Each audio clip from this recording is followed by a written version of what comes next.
علامہ عظمت علی شمسی اویسی نے بھی انعام سے نوازا، اور یہ انعام بنا میرے آقا کس کی رکھتے ہیں؟ بولیے سبحان اللہ۔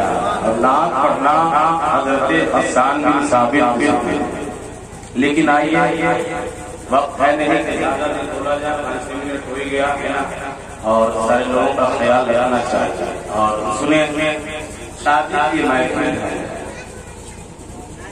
آج معاشرے میں جس طریقے سے شادی ہوتی ہے ہمیشہ تقریریں علماء سنت ہوتی رہتی ہے، لیکن آئیے میں کچھ حدیث پاک آپ کے سامنے پڑھتا ہوں۔ شادی کرے تو کیسے؟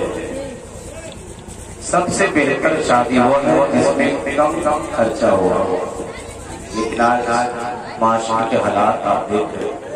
نبی کریم بھی بار بار میں حاضر ہوئے، عرض کرتے یا رسول اللہ مجھے شادی کی ضرورت ہے۔ بخاری شریف لسانی کتاب النکاح میں بے شمار احادیث کریمہ موجود ہیں۔ صحابی رسول نے عائشہ پیش کیا، نبی کریم نے مدینہ شریف کے رئیس کے دروازے پر بھیجا، صحابہ کو کے دروازہ پر بتا کے کہا میں ربیعہ اسلامی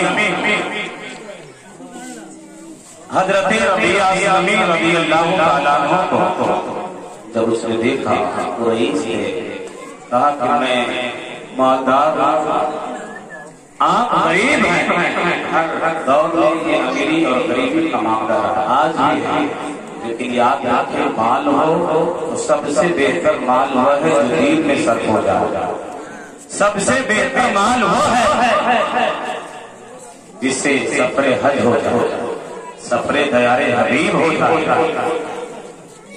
صحابی رسول نے جب یہ سنا وہاں سے ریٹرن آپ واپس آتے ہیں، بیٹی کا باپ گھر کے اندر جیسے ہی گئے کہا کہ بیٹی ایک لڑکا آیا جس کا نام ربیعہ اسلامی ہے، لیکن اسے رسول اکرم نے بھیجا، آپ کا کیا کہنا ہے؟ بیٹی نے کہا میرے باپ اس سے بڑھ کر کے کیا خوشی ہوگی کہ جسے رسول اکرم نے بھیجے ہو۔ یا رسول اللہ بل جب رب تبارک و تعالی میدان محشر برپا کرے گا میری بہت سی سہیلیاں ہوگی، کوئی کہے گی میرے رشتہ کو حضرت صدیق اکبر نے لگایا ہے، کوئی کہے گی حضرت عثمان غنی نے لگایا ہے، کوئی کہے گی حضرت علی کے مسلم کو نے لگایا ہے۔ اے میرے باپ اس میدان محشر میں میں کہہ دوں گی کہ میرے